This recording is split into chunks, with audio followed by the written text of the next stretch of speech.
Here with Tom Aspinall. Tom, I know you want to go and get medical attention, but talk us through your thought process and what you're feeling right now. Guys, I just poked knuckle deep in the eyeball. Why are you booing? What am I supposed to do about it? I didn't do poke. The heavyweight clash at UFC 321 turned into chaos when Gane's fingers went knuckle deep into Aspinall's eyes, ending the fight in a no contest just minutes in. Fans were stunned. The arena erupted in rage. And almost instantly, the internet accused Tom of quitting. But now, the heavyweight champ has finally broken his silence and he's not holding back. Furious at the disrespect, Aspinall blasted critics who claim he should have fought on, saying he was literally blinded and had no choice but to stop. "What am I supposed to do? I didn't poke myself, I couldn't see," he snapped. Meanwhile, analysts are split. Some say he should have toughed it out, others insist he made the only safe decision. Ciryl Gane has apologized, Dana White wants a rematch, and the MMA world can't stop debating whether this was bad luck or a bad look. But one thing's for sure, if you love real fight talk and breaking MMA news, hit that subscribe button and let's dive right in the video. I'm seeing it all online. Tom quit, Tom quit, Tom quit. It got dicey out there for him and he quit. That's what the people are saying. Complete hogwash, complete nonsense. If you just watch it, you will see that those were two nasty, deep eye pokes. The main event at UFC 321 was supposed to be a big test for both Tom Aspinall and Ciryl Gane. People were excited because both men are very skilled heavyweights, and their styles promised a fast, smart fight. The arena was loud, the commentators were buzzing, and the first minutes showed why everyone cared so much. Tom pushed forward with sharp movement and low kicks. Ciryl circled and jabbed, looking smooth like he always does. Then, in a split second, everything changed. Gane's fingers reached out during an exchange, and they went into Tom's eyes. The referee stepped in right away. Tom blinked and backed off, clearly in pain. The doctor came in to check him. Fans held their breath, waiting for the decision. After only a few minutes of action, the fight was stopped and called a no contest. It felt like a balloon popping in the middle of a party. All that energy and hope turned into confusion and disappointment. People wanted answers. Could Tom continue? Did the poke really end it? Why did it happen so fast? I think we started very well. I think he started very well, but I think I started very well because everybody knows his strategy every time he started very hard and surprise his opponent. I think we did very well. We defending a takedown, a touch him. The truth is that an eye poke can end a fight in seconds, even when both fighters train for months. Tom tried to explain that he could not see clearly out of one eye. When a fighter can't see, he can't defend himself. In the octagon, being half-blind is not like playing a video game on hard mode. It's dangerous. A clean punch that you don't see can knock you out cold. A kick you miss can break your nose, or worse. Tom stood there, talking to the doctor, blinking hard, and saying he could not see. Some people think fighters should always go on, no matter what. But eyes are not like a sore leg or a bruised rib. You only get two eyes, and damage can last a lifetime. Tom Aspinall got poked in the eye on both sides, and unfortunately people booed him. But Ciryl Gane to that point was fighting a great first round. Granted, Tom was getting his in too, but it was a good first round. It was competitive. Tom's nose was bleeding from jabs earlier, and his face showed he had taken real shots. He had been ready to go 5 hard rounds, but vision is everything in a fight. If his eye was blurry or dark, the fairest and safest choice was to stop. The call was made, and even though it hurt to accept, it was the right move. Tom didn't quit. The situation forced a stop that nobody wanted. Right after the stoppage, the arena reacted with a loud wave of boos. It sounded harsh and personal, but most of it was not aimed at Tom. It was the sound of thousands of people seeing a great fight dissolve right when it was getting good. Many fans had traveled far and paid a lot. They wanted a true finish, not a medical one. At the same time, fans do not get to feel the pain in Tom's eye or see the blur he was dealing with. From the seats, it can look like a small accident. Inside the cage, it felt huge. The main event was a nightmare. I think that after the Jones fight, a lot of people wrote Ciryl Gane off. He looked damn good tonight. They're both in shape, other than whatever's wrong with his eye. This is why the boos felt unfair to Tom. He didn't choose this. He didn't poke himself.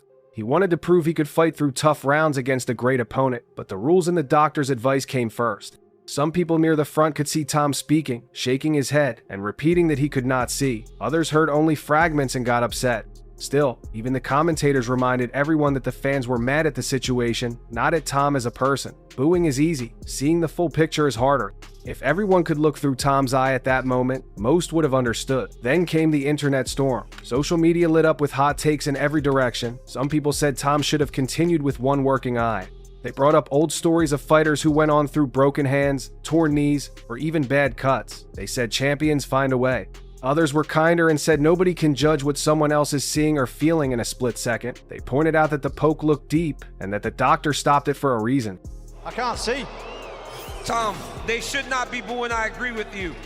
You waited a long time for this moment.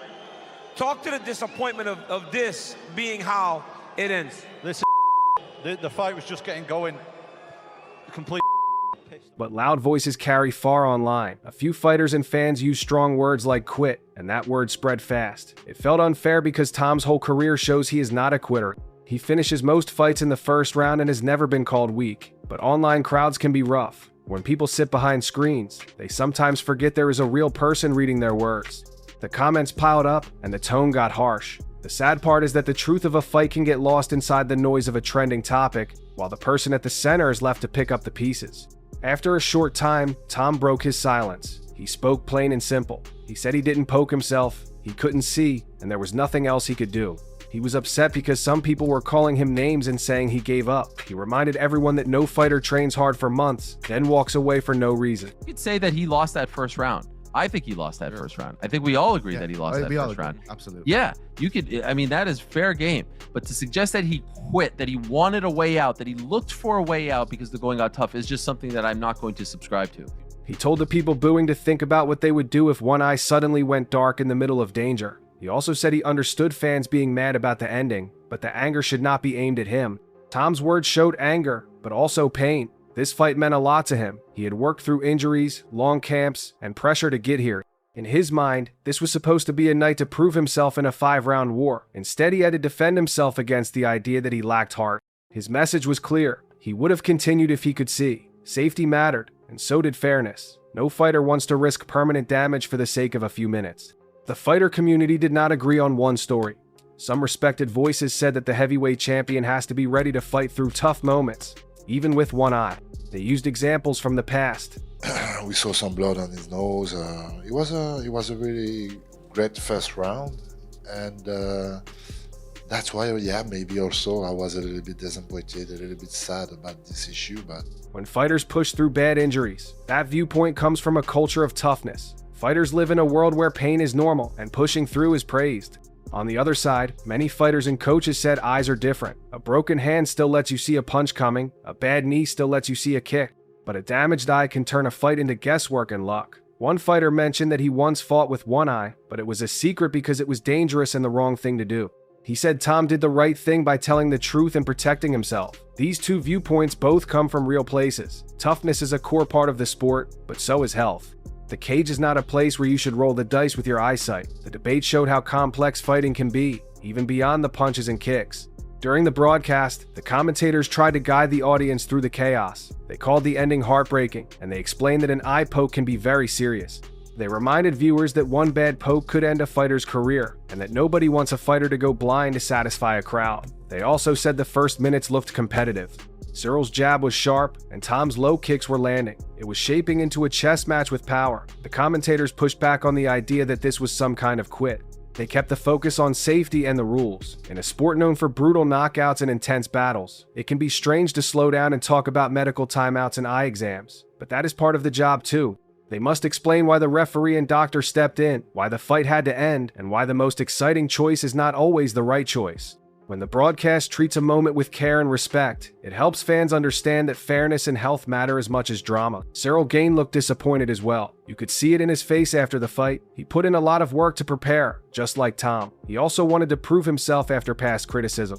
He said accidents happen in MMA. He did not celebrate or try to taunt. He kept it respectful and moved carefully with his word. His team said the poke was not on purpose, and that they were ready for a long, tough fight. That makes sense. It looked like we were watching the two best heavyweights in the world.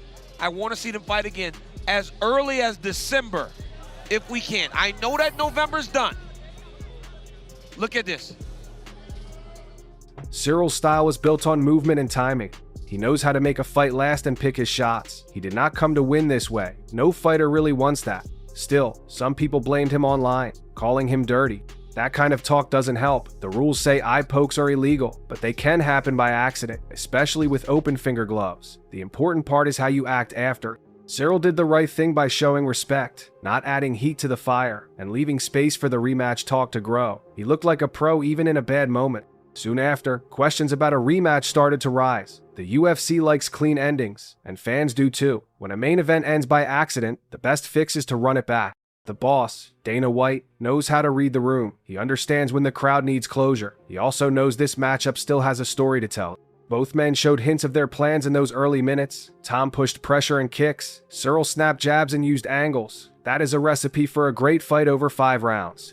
A rematch gives them a fair shot to test each other without the cloud of an eye poke. It lets the fans see who can adjust between rounds, who can handle momentum, and who can land the big moment. The UFC will have to check medical updates, timing, and locations. It is not always simple to book, but it is the right path. When a title fight feels unfinished, the sport owes it to everyone to try again. A second chance can turn a bad memory into a classic. While the internet kept arguing, Tom went back to work in a smart way. He did not jump into hard sparring or try to prove anything overnight. He began light training, focused on healing, and stayed close to his team. That is what a champion does. He learns from the pain and keeps moving forward.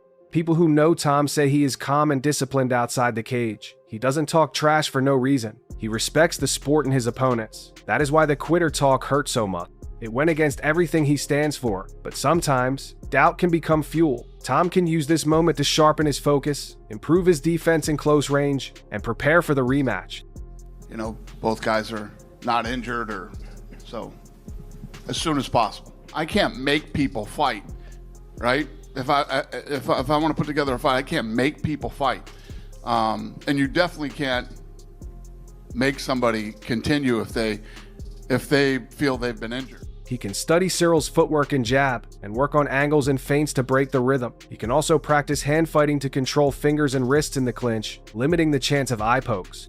When the time comes, he wants to step into the cage with clear vision, a clear plan, and a clear mind.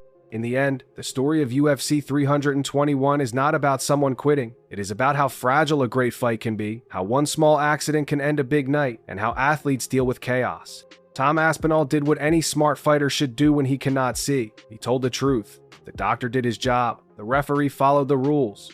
Ciryl Gane showed respect. The crowd felt let down, and the internet argued, but the sport moved forward. The best way to finish this story is inside the cage, with both men healthy and ready. If they fight again, fans will get to see the answers they wanted. Can Tom handle 5 rounds of Ciryl's movement and jab? Can Ciryl stop Tom's pressure and power? Who can make the better changes round by round?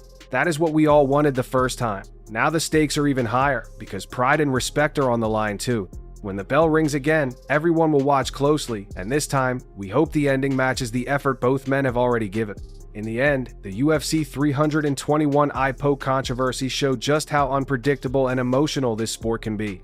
1 second, fans were watching 2 of the best heavyweights in the world trade clean shots, and the next, the entire fight was over in confusion and frustration. Tom Aspinall didn't get the moment he trained for, and Ciryl Gane didn't get the chance to prove his full game plan. What followed was a storm of noise, anger, opinions, and arguments, but underneath it all, both fighters showed heart. Tom made the hard but smart call to protect his vision, and Ciryl owned the accident with class. Nobody really won that night, but both men earned respect in different ways. The good news is that this story isn't over. A rematch is coming, and it will give both fighters the chance to show the world what they can really do when luck isn't part of the equation. Until then, fans can look forward to one of the most anticipated do-overs in UFC history. The story concludes here. Hit that subscribe button and see you in the next one.